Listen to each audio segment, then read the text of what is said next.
എന്റെ തോന്നലൊന്നുമല്ല. അല്ലെങ്കിൽ പാടത്തുനിന്ന് വരാൻ ഇത്ര നേരമൊന്നും വേണ്ട. എന്നോട് ഇത്തിരി സ്നേഹവും ബഹുമാനം ഉണ്ടെങ്കിലല്ലേ ഞാൻ വന്നു എന്ന് പറഞ്ഞാൽ ഓടി വരണ്ടുള്ളൂ. അങ്ങനെ വിചാരിക്കേണ്ട കാര്യമില്ല. എല്ലാം എനിക്കറിയാം. കുഞ്ഞനായർക്കുള്ള സ്ഥാനം എനിക്കിവിടെ ഇല്ല. പറയുമ്പോ മുള്ളിപ്പ തെറിച്ച ബന്ധേ അവനുള്ളൂ. എന്നാലും അവന് ഇവിടുത്തെ ഞാൻ അന്യൻ. കുടുംബം വിറ്റ് കിട്ടിയ പണം എന്തോ തന്നു എന്നൊക്കെ പറയണം. അതുകൊണ്ടൊക്കെ രക്തബന്ധം ഉണ്ടാവൂ. അന്ന് ആ പണം കിട്ടിയത് കൊണ്ടാ ഈ കുടുംബം അന്യാധീനപ്പെട്ട് പോകാണ്ടിരുന്നത്. ഏട്ടൻ അറിയാലോ, ജപ്തി ചെയ്യാൻ കടലാസ് പതിപ്പിച്ചതായി ചെമ്മറില്. അന്ന് ഞാനും എന്റെ മോനും ഏട്ടന്റെ കാല് പിടിച്ചതാ.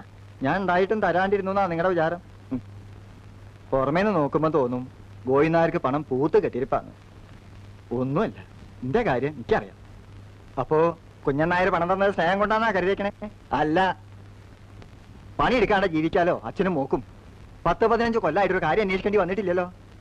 അവറ്റയ്ക്ക് ലാഭം. അത് മനസ്സിലാക്കാനുള്ള ബുദ്ധി നിനക്കോ നിന്റെ മോനോ ഇല്ല.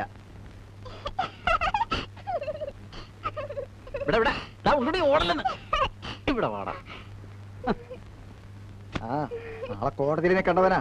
കുട്ടികളുടെ കൂടെ ആ കളി. അവർക്ക് അവനെ ജീവനാ. എന്നെ വേണ്ട, ഒരു നിമിഷം അവന് സ്വൈര്യം കൊടുക്കില്ല.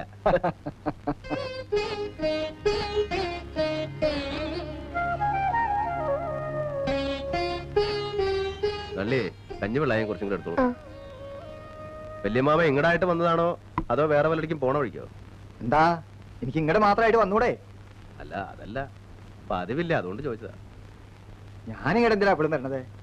നിങ്ങളാരും അങ്ങോട്ട് വരണില്ല, പിന്നെ ഞാനായിട്ട് എന്തിനാ വരണേ? എനിക്ക് ഇവിടെ നിന്ന് തിരിയാൻ നേരില്ലേ. ഇവർക്കും സുതയ്ക്കും വിജയനും വന്നാൽ എന്താ? കുടുംബത്തും കാര്യങ്ങളില്ലേ ഏട്ടാ? അതിന് മാനതില്ലേ? പിന്നെ അടുക്കള പണിക്കാണെങ്കിൽ കുഞ്ഞനാരുടെ മോളുണ്ടല്ലോ.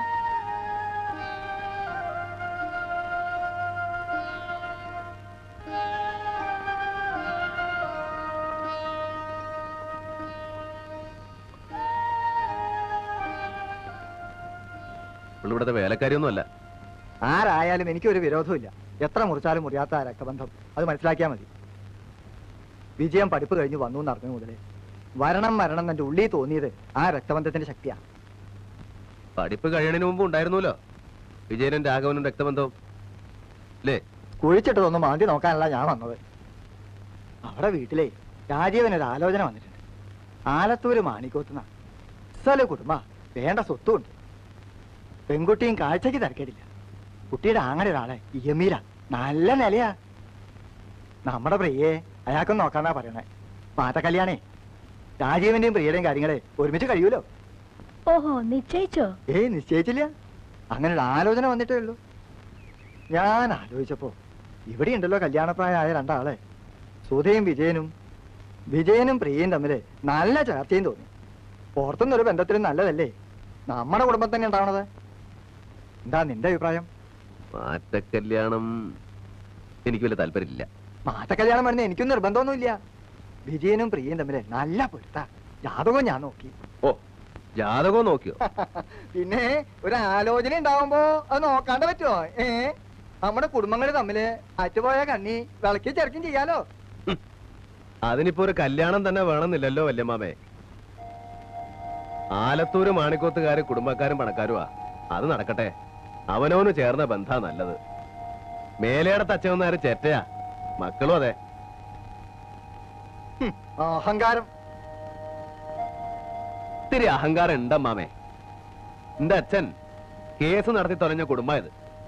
മരിക്കുമ്പോ പുല്ലും പടയഞ്ചയും കയറിക്കിടന്ന കുറെ ഭൂമിയും മൂക്കോളം കടവും പൊട്ടിപ്പൊളിഞ്ഞ ഈ വീട് മാത്രമേ ഉണ്ടായിരുന്നുള്ളൂ. ഈ തള്ളയെ ഞങ്ങൾ 4 മക്കളും ഒരു നേരം നിറച്ചുണ്ണാനില്ലാണ്ട് കഴിഞ്ഞ കാലം ഉണ്ടായിട്ടുണ്ട്. അന്നൊന്നും രക്തബന്ധുക്കൾ ആരെയും ഞാൻ കണ്ടിട്ടില്ല. അവിടെ നീ കാണുന്നതൊക്കെ ഉണ്ടാക്കിയത് ഞാൻ തന്നെയാ. എന്റെ ചോര നീരുമായി കാണുന്നതൊക്കെ ആ അഹങ്കാരം ഉണ്ട്, സത്യ.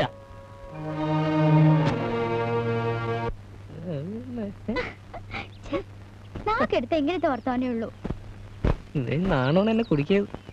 ഞാൻ കുടിക്കുന്നൊന്നുമല്ല, എന്റെ പിന്നാലെ നടന്ന് എന്നെയാ വലയെ കുടിക്കിയത്. കുടുങ്ങിയ സ്ഥിതിക്ക് ഇനി ഏതായാലും നിന്നെ ഞാൻ വിടാൻ പോണില്ല. അയ്യോ, ആരെങ്കിലും കാണും. ഇത്ര പേടിയാണ് സുധയ്ക്ക്? എന്നാ പേടിയൊന്നും മാറ്റണല്ലോ. അയ്യോ, കുഴപ്പായി. വിനോദ് പൊയ്ക്കോ. ആരാ? എന്റെ ഒരു കസിനാ. പൊയ്ക്കോ പ്ലീസ്.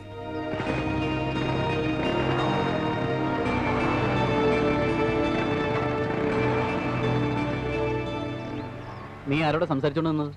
എന്റെ ക്ലാസ്മേറ്റ് കുഞ്ഞേട്ടാ. നിനക്ക് നന്നായി നുണ പറയാനറിയാം. ആരടിയാണ്? എന്റെ ഫ്രണ്ടാ. ഫ്രണ്ട്. ഇനി എന്റെ കണ്ണിന് മുമ്പിൽ കണ്ടാലുണ്ടല്ലോ, ഞാൻ ഏട്ടനോട് പറഞ്ഞു കൊടുക്കും. തൊടിയിൽ ചുറ്റിക്കറാണ്ട് വാടി വീട്ടിലേക്ക്.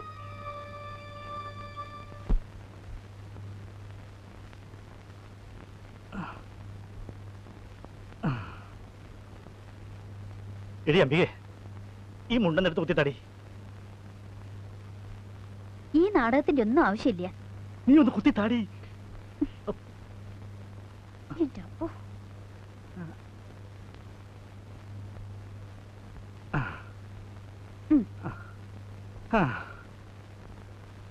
ആങ്ങളമാരെ അമ്മയൊക്കെ കാണുമ്പോ എല്ലാം മറന്നു പോരുത്. ഒരു 10,000-3000 ഒപ്പിക്കണം. നിങ്ങൾക്ക് അങ്ങോട്ട് വാ തുറന്ന് ചോദിച്ചൂടെ? നിന്നെ പോലൊരു മണ്ടി. എടി, ഞാൻ ഒന്നും രണ്ടും പറഞ്ഞ് മുഴിഞ്ഞാ പിന്നെ അത് മുഴിച്ചില്ല. പിന്നെ മുറ്റത്ത് കയറാൻ പറ്റില്ല. നീ മുഴിഞ്ഞാലും പിടങ്ങിയാലും കുഴപ്പമില്ല, നിന്റെ വീടാ. അവകാശവും തന്നിട്ടില്ലല്ലോ. ആ നടക്ക് നടക്ക്. ആഹാ, ഇതാരൊക്കെയാ? നിങ്ങളുടെ കാര്യം എപ്പ അങ്ങടെ ഓർത്തേ ഉള്ളൂ. ഇതൊന്ന് പിടിച്ചേ. അനുമോൾ അമ്മമ്മേ മറന്നാ? ഏട്ടൻ എന്തിയമ്മേ? അവൻ ചന്തയ്ക്ക് പോയി. എന്ത് വിൽക്കാനാണമ്മേ? നാളികേരാ? ഇത്തിരി നാളികേരുണ്ട്, ഇത്തിരി പച്ചക്കറിയുണ്ട്. വാ. ശ്രീകുട്ടിയെ, ഇതാരാ വന്നിരിക്കണേന്ന് നോക്കിയേ. ദിവാകരനിപ്പോ ജോലിക്ക് പോണ്ടല്ലോ ഇല്ലേ? ഒരാഴ്ച പോയാ ഒരാഴ്ച ലീവാ. ആരോഗ്യം അങ്ങോട്ട് ശരിയായിട്ടില്ല. കിട്ടുന്നത് മരുന്നിനേ ഉള്ളു എന്റെ അമ്മേ. ഇതൊക്കെ എന്തിനാണ് അമ്മയോട് പറയുന്നത്? ഇതായി മനുഷ്യന്റെ സ്വഭാവം. നമ്മുടെ വിഷമം എന്റെ ഏട്ടനോടും അമ്മയോടും അല്ലാണ്ട് ഞാൻ ആരോടാ പറയാ? അതിലൊരു മാനക്കേടും ഇല്ല. ഏടത്തെയും സുധയും എന്തേ അമ്മേ? അപ്പുറത്തുണ്ട്. വാ മോളെ.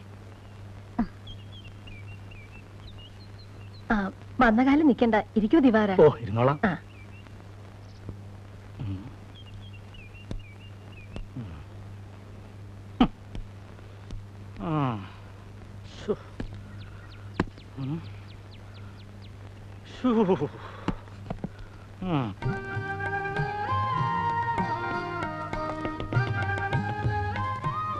ആഹാ, നീയായിരുന്നു. ഞാൻ വിചാരിച്ച ഏട്ടനാണെന്ന്. ബീഡി വലിച്ചൂല്ലേ? ഓ, ബീഡിയല്ല, സിഗരറ്റ്. എന്തേ? എനിക്കൊന്നുമില്ല. വലിച്ച ക്യാൻസർ വരും, അത് മറക്കണ്ട. ഓ, അതെനിക്കറിയില്ല.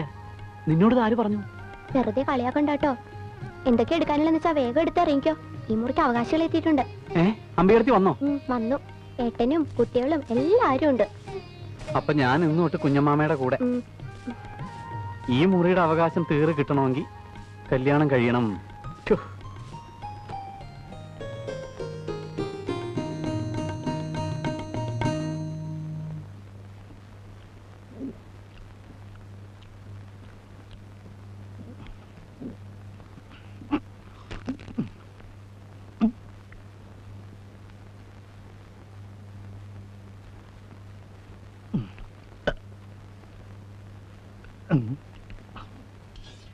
ചോറിത്രയുള്ളൂ? തികഞ്ഞില്ലേ? ആ സമയത്ത് അവരടുത്ത് വന്നു കയറിയെന്നൊരു വിചാരമില്ല. നമുക്കില്ലെങ്കിലും സാരിയില്ല. ഏട്ടൻ വരുമ്പോ ഊണ് കൊടുക്കണ്ടേ? സാരമില്ല, നമുക്ക് ഇത്തിരി അരി ഇടാം. കൊണ്ടുവയ്ക്കോ. കേസ് കിട്ടിയില്ലെങ്കിലും ദിവസം 2 ജാമ്യ കേസ് കിട്ടിയ കുറഞ്ഞത് 200 റുപ്യ വീഴും. പോരെ? പോരാ, വെറും 200 റുപ്യക്ക് വേണ്ടിയായിരുന്നെങ്കിൽ ഏട്ടൻ പറയുന്ന പോലെ 2 കാളയെ പൂട്ടിയാ മതി. രാമൻകുട്ടി മേനെ പോലെ നല്ലൊരു വക്കീലാവണം. കേക്കടി, രാമൻകുട്ടി മേനോന്റെ ഒരു ഹീറിങ്ങിന് 3000 കുറഞ്ഞ ഫീസില്ല. എന്റെ അമ്മേ, 3000? ആ, കളിക്കണ കളിയാ. കുറച്ച് ചോറിട്ട്.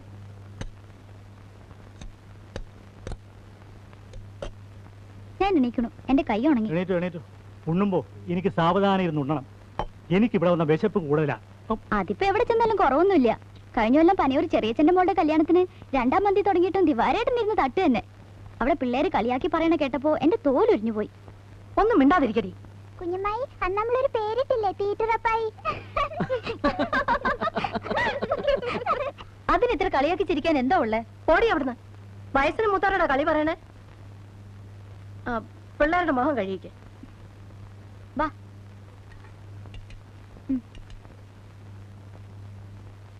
മതി തിന്നത്. ഏയ്, അവളൊരു പൊട്ടത്തരം പറഞ്ഞതാടി. അതിന് നീ ദേഷ്യപ്പെടുവൊന്നും വേണ്ട.